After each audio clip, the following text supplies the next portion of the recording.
Binalik lang namin guys yung aming tinula na naman kasi wala kami ma-content guys. Kaya ayan, content na naman tinulang manok. Yan, anong masasabi mo ate? Very good, guys. Kainan time na, guys. Ayan guys, yung mga anak ko magtitimpla kami ng juice para sa aming hapunan. Ayan si Bunso.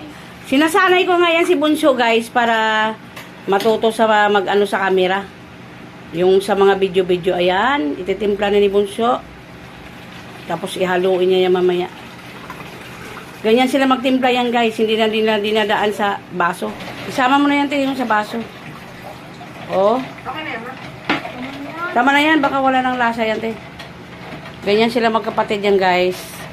Hanggang dyan na lang. Tapos na sila magtimpla. Oh.